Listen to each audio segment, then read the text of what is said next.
Media کی بالکل بات نہیں کرتے, رہنے دیں, فائدہ ہی کوئی نہیں. میر شکیل کو بھی رہنے دیں, پیمرا کی بھی بات نہیں کرتے, وہ بھی جو کر رہا ہے نہیں. ایک منٹ صاحب بات سنیں. دیکھیں, اس میڈیا ٹاک کا کوئی فائدہ نہیں ہے. اگر آپ نے کرونا کے آگے اور کوئی ایجنڈا لینا تو بات کر, ہم ابھی ختم کر دیتے ہیں میڈیا ٹاک. کیونکہ دیکھیں اس وقت پبلک, میری بات سنیں, ساری پبلک آج گھروں میں بیٹھی ہے. لوگ صرف سننا چاہتے ہیں کہ آگے لائے عمل کیا ہے, انہوں نے لوگوں نے کیا کرنا ہے. یہاں میں اور ایجنڈاز کے اوپر بات نہیں کرنا چاہتا. مجھے پتہ ہے آپ نہیں کریں گے, میں وہی کہہ رہا ہوں کہ ضرورت کوئی نہیں ہے اس کی بات کرنے کی, اور یہ ایجنڈا بھی نہیں ہے ظاہر ہے. لیکن چونکہ رؤوف نے بات کی تو یہ ایک وہ عجیب سا لگتا ہے, کیونکہ ہم بھی آپ کے ساتھ اسی کرونا کے لیے لڑ رہے ہیں, اسی جس سے میں بھی آپ خوش نہیں ہوں گے کہ میں پازیٹیو ہے یا نیگیٹو ہے, لیکن یہ آپ کا بھی ملک ہے, میرا بھی ملک ہے, ہم ساروں کا ملک ہے. تو جو آپ کا جب سے کرونا ہے, آج آپ نے کرفیو کی بات کی. آپ نے کبھی کرفیو کی اپنی پہلی آپ نے تقریر فرمائی جس میں ہمیں آپ نے کرونا بتایا کہ کرونا کیا ہوتا ہے. دوسری آپ نے تقریر فرمائی جس میں آپ نے بتایا کہ لاک ڈاؤن کی تعریف کیا, لاک ڈاؤن ہمیں کیا ہوتا ہے. آپ نے کرفیو کا تو کوئی بھی حق میں نہیں تھا. صوبے علیحدہ چل رہے ہیں, وزیر اعظم پاکستان علیحدہ چل رہا ہے, مرکز علیحدہ چل رہا ہے. آپ کی 48 گھنٹوں کے بعد آپ کے پورے صوبوں نے لاک ڈاؤن کر دیا. Army, D G S P R, اس کے بعد یعنی سندھ, اس کے بعد سارے پنجاب. ہمارے مرکز کی کوئی پالیسی نہیں ہے. تیاری کیا ہے؟ آج جس ہاسپٹل میں 12 ہاسپٹلز میں گیا ہوں, سارے ڈاکٹرز رو رہے ہیں, نرسیں رو رہی ہیں, کسی کے پاس کوئی نہیں. ظفر مرزا صاحب ٹویٹر پہ ہیں, سوشل میڈیا پہ ہیں, پریس کانفرنسز میں ہیں. بہت اچھی بات ہے, اللہ کرے کہ یہ نہ ہو. لیکن آپ نے ایک فکرہ بولا ہے کہ کرونا کے خوف سے پینک ہو کے ہمیں نہیں فیصلے لینے چاہیے, لیکن پوری دنیا کرونا میں ڈوبی ہوئی ہے. اس پر بھی کریں, اللہ اس سے نکلے گا, ہم نکل جائیں گے. اور جو احتیاط ڈسپلن اور استغفار اللہ سے, اس میں کوئی شک نہیں ہے. لیکن بیسک چیز یہ ہے کہ مرکز as a prime minister of Pakistan کو لیڈ کرتا ہوا نظر نہیں آ رہا مجھے. یہ اس وقت لیڈ کرنا چاہیے. آپ ابو دا بورڈ ہیں, آپ پاکستان تحریک انصاف کے چیئرمین نہیں ہیں. لٹیرے, ڈاکو, چور, NRO وہ ہم کرتے رہیں گے. اس وقت کرونا کے خلاف ہمیں ایک ہونا چاہیے. آپ کے سوال کا جواب دیتا ہوں. دیکھیں, پھر سے میری آپ بات سن لیں. جتنی تیزی سے ہم نے اس کے اوپر کام کیا ہے, میں چیلنج کرتا ہوں کہ باقی کسی ملکوں نے کیا ہو. ہمیں جب سے پہلا کیس آیا اور اب سے آیا, آپ کے سامنے ڈاکٹر ظفر بیٹھے ہیں, ہر روز ہم فالو کرتے تھے اس کو. مسئلہ یہ ہے کہ آج کون سے سٹیپس ہم نے لیے ہیں. آج جدھر ہم بیٹھے ہیں, ہم نے کون سے سٹیپس لیے ہیں. میں نے جو شروع میں آپ کو کہا تھا, اور جو میرا اس سے پہلے خطاب تھا, اس سے میں نے کیا کہا تھا؟ میں نے یہ کہا تھا کہ لاک ڈاؤن کو, جو کمپلیٹ لاک ڈاؤن کی بات ہے وہ ہے کرفیو. باقی لاک ڈاؤن تو تب سے شروع ہو گیا تھا جب ہم نے نیشنل سیکیورٹی کاؤنسل میں اسکول کالجز بند کرنے شروع کیے. یہ جو لاک ڈاؤن کی ڈیفینیشن ہے, یہ دنیا میں ویری کر رہی ہے. کرفیو جو ہے وہ بھی دنیا میں لگ چکا ہے. آپ نے اٹلی میں دیکھا کہ وہاں جو باہر نکلتا وہ پکڑ کے اس کو اٹھا کے جیل میں لے جاتے ہیں. سندھ کے اندر بھی انہوں نے لوگوں کو جیلوں میں ڈالا ہے. ابھی جو ہم نے دیکھ رہے ہیں کہ وہ نکلنے نہیں دیتے. دیکھیں, 80th امینڈمنٹ کے بعد صوبے اپنے خود فیصلے کرتے ہیں, ہم صرف ان کو ایڈوائز کر سکتے ہیں.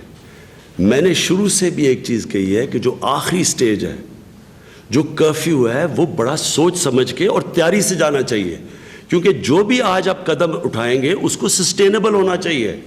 یعنی 1 ہفتے کے بعد, 2 ہفتے کے بعد آپ کیا کریں؟ مثلا 2 ہفتے کے بعد اگر یہ اور پھیل گئی, پھر کیا کریں گے؟ اگر آپ لوگوں کو پکڑ کے جیلوں میں ڈال رہے ہیں, کیا آپ نے یہ ریئلائز کر رہے ہیں کہ اگر جب آپ پکڑ کے لوگوں کو جیلوں میں ڈالیں گے باہر سے, چانسز تو یہ ہے کہ جیلوں کے اندر کرونا پھیل سکتی ہے. ایک منٹ, میں میری بات کمپلیٹ کر لوں. میں بات صرف آپ کو یہ کہہ رہا ہوں کہ ہم نے ایڈوائز کر سکتے ہیں. پنجاب اور KP کے ساتھ مسلسل ہم ان ٹچ رہے ہیں کہ کیا ہم نے کون سا سٹیپ کب لینا ہے. صرف جو ایک سٹیپ ہم سب سے لیٹ لے رہے ہیں وہ ہے ٹرانسپورٹ کا. جب جو کرفیو سے جو پہلی سٹیج وہ یہ ہے کہ آپ ٹرانسپورٹ بھی بند کر دیں. ٹرانسپورٹ بند کرنے کا جو سب سے بڑا پرابلم آتا ہے وہ سپلائز کا آتا ہے. آپ ہاسپٹلز میں چیزیں سپلائی کیسے کریں گے, لوگ ٹریول کیسے کریں گے. تو اس وقت جو ہم نے ڈیبیٹ کی, انہوں نے کہا جی ہم ابھی 1-2 ہفتے کے لیے دیکھنا چاہتے ہیں ٹرانسپورٹ بند کر کے. ہم نے کہا ٹھیک ہے کر سکتے ہیں. سندھ ایک قدم آگے چلا گیا, انہوں نے کرفیو پہ چلے گئے. میرا اپنا یہ خیال یہ ہے کہ ہم سب کو 1 ہفتے کے بعد ریویو کرنا چاہیے, کیونکہ اس کے بھی اثرات آنے ہیں. ہم کر تو لیں اسٹیپ, اس کا ہوگا کیا آگے جا کے؟ اگر اس کے اسٹیپس وہ آنے شروع ہو گئے اور عوام کے اوپر, اور خاص طور پہ جو ہمارا غریب طبقہ ہے اس کے اوپر اس کے اسٹیپس آئیں گے, اس کے اوپر اثرات آئیں گے, تو پھر ہم نے کیا کرنا ہے؟ تو ہماری جو ٹیم ہے, ہم مسلسل بیٹھے ہوئے ہیں, سارے صوبوں سے خبریں لے رہے ہیں, ہمارے چیف سیکرٹریز سے سب, وہ اپنے نیچے ڈی سی سے خبریں لیں. پرابلم شہروں میں آنا ہے, جب ٹرانسپورٹ آپ بند کرتے ہیں شہروں میں پرابلم آنے ہیں, اس لیے ہم ان ٹچ ہے. اور یہ کوئی 2020 کا میچ نہیں ہے, یہ 1-2 مہینے کی گیم نہیں, ہو سکتا ہے 6 مہینے چلے گئے. تو اس کے اوپر ایک ایوالونگ سچویشن ہے. آج جو بھی آپ قدم لے رہے ہیں آپ کو نہیں پتا کہ وہ قدم آج ٹھیک ہے یا نہیں, وہ وقت بتائے گا کہ ٹھیک ہے یا نہیں. اگلا پلیز, ایک ایک اسلام آباد کیپٹل آپ سمجھتے ہیں کہ خدا نہ خواستہ اسلام آباد, اللہ نہ کرے کہ یہ سچویشن ہے, MLAs اور سینیٹرز اسلام آباد کے جو ہاسپٹل ہیں وہ ان کو کیٹر کر سکتے ہیں؟ ایمرجنسی میں نیبلائزر چاہیے ہو, ماسک چاہیے ہو, یا کوئی چیز چاہیے ہو؟ دیکھیں ارشاد, آپ اگر مجھے یہ کہہ رہے ہیں نا کہ یہاں کرونا کی سپائک ہو گئی اور جو سیریس پیشنٹس جائیں گے ہاسپٹلز میں, اگر ہم ان ساروں کو دیکھ سکتے ہیں, آپ وہ ملکوں کو دیکھیں جن کے پاس بجٹس کیا ہیں کہ وہ $2 ٹریلین کے وہ آج پیکیجز دے رہے ہیں. وہ آج ہمارے سے کئی جگہ پہ مدد مانگ رہے ہیں.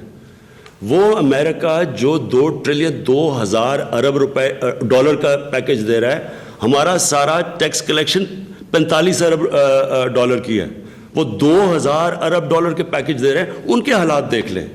اس لیے یہ بڑا آسان ہوگا بیٹھ کے آپ کہیں کہ جی یہ نہیں آپ نے کیا, وہ نہیں کیا. اب جو بھی ہم کر سکیں, صرف اللہ سے ہم یہ دعا کرتے ہیں کہ ہم اس کی سپریڈ روک دیں, کم کر دیں, اس کی جو یہ پھیلاؤ ہے وہ کم ہو. اور اگر آپ سٹیٹسٹکس دیکھیں باقی ملکوں میں دیکھیں کیسے بڑی ہے, اللہ کا شکر ہے ابھی تک ہمارا سلو جا رہا ہے کام. تو جو بھی ہم کر رہے ہیں اتنا برا نہیں کر رہے. لیکن اگر آپ تنقید کرنا چاہیں, کون سے ملک میں تنقید نہیں ہو رہی آج؟ جو بھی دنیا کا ملک ہے وہ لوگ تنقید کر رہے ہیں, جی آپ نے یہ نہیں کیا, وہ نہیں. وہ تو کیونکہ کبھی ایسا فینومینا آیا ہی نہیں ہے. جی سوال یہ کنفیوژن ہے جس کی آپ بات کر رہے ہیں, یہ آپ کا جو پرسوں قوم سے خطاب تھا اس میں آپ نے کہا کہ لاک ڈاؤن کی طرف نہیں جا رہے, لاک ڈاؤن نہیں ہو رہا ملک میں. لاک ڈاؤن اور کرفیو 2 مختلف چیزیں آپ نے اس میں کہا. آج آپ نے کہا کہ لاک ڈاؤن کی جو لاسٹ اسٹیج ہے دیٹ از کرفیو. آپ کا خطاب کے within less than 24 hours DGISPR کی پریس کانفرنس ہو گئی, کور کمانڈرز کانفرنس ہوئی, اس کے بعد آپ نے بھی ٹرانسپورٹ کا ذکر کیا. انہوں نے کہا کہ انٹرا سٹی ٹرانسپورٹ بند رہے گی, پبلک ٹرانسپورٹ بند رہے گی. تو یہ کنفیوژن اس وجہ سے بھی ہو رہا ہے کہ انہوں نے کہا کہ اس کے 24 گھنٹے سے کم وقت کے اندر 245 آرٹیکل کے تحت آرمی کے انہوں نے کہا جتنے بھی اویلیبل ٹروپس ہیں ان کو ڈپلوائے کیا جا رہا ہے. سو ایز وی اسپیک لوگ کنفیوزڈ ہیں کہ بھائی اس وقت ملک میں لاک ڈاؤن ہے نہیں ہے, باہر نکلا جا سکتا ہے نہیں نکلا جا سکتا. اسینشیل فوڈ آئٹمس کی آپ نے جو بات کی ہے اس کا بھی انہوں نے ذکر کیا تھا کہ صرف اس کے لیے ٹرانسپورٹ چلی رہے گی. اور جو دوسرا آپ نے کہا کہ سر اٹلی کے اور فرانس جیسے حالات نہیں ہیں. So sir Pakistan with limited resources, do we realise کہ وہاں پر بھی یہ سچویشن اسی لیے اتنی زیادہ خراب ہوئی کیونکہ وہ لاک ڈاؤن کی طرف تاخیر سے گئے؟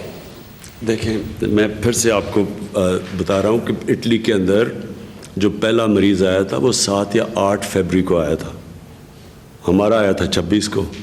تو آج دیکھ لینا کہ اس کا کوانٹم دیکھ لیں. لیکن دیکھیں کنفیوژن کدھر آ رہی ہے؟ کنفیوژن آ رہی ہے لاک ڈاؤن کے اوپر اور کرفیو کے اوپر. جو لاک ڈاؤن کا جو آخری سٹیج ہوتا ہے وہ کرفیو ہوتا ہے. لاک ڈاؤن کی بھی سٹیجز ہیں نا, پہلے آپ صرف اسکول, ساری دنیا میں آپ نے دیکھا لوگوں نے انکریمنٹل شروع کیے, پہلے یہ بند کیا پھر کچھ کیا پھر کچھ کیا, وہ دیکھتے گئے. آپ جب آخری سٹیج پہ چلے جاتے ہیں کرفیو پہ, اور اس کے بعد اور کوئی سٹیج نہیں ہوتی, خدا نہ خواستہ 2 ہفتے کے بعد آپ نے کرفیو لگا دیا اور وہ پھیلتی گئی, اٹلی میں پھیل رہی ہے, پھر کیا کریں گے آپ؟ اور مجھے جو ڈر ہے, دیکھیں وہ معاشروں کے پاس دولت ہے, ان کی غربت نہیں ہے. مجھے صرف ڈر یہ لگا ہوا ہے کہ جب آپ کرفیو لگا دیتے ہیں تو جو آپ کا سب سے نچلا طبقہ ہے وہ کیا کرے گا؟ میں آپ کو پھر کہتا ہوں, تصور کریں آپ نے کرفیو لگا دیا, آپ کی کچی بادیاں اسلام آباد میں ان کو بند کر دیا, 7-7 8-8 لوگ ایک کمرے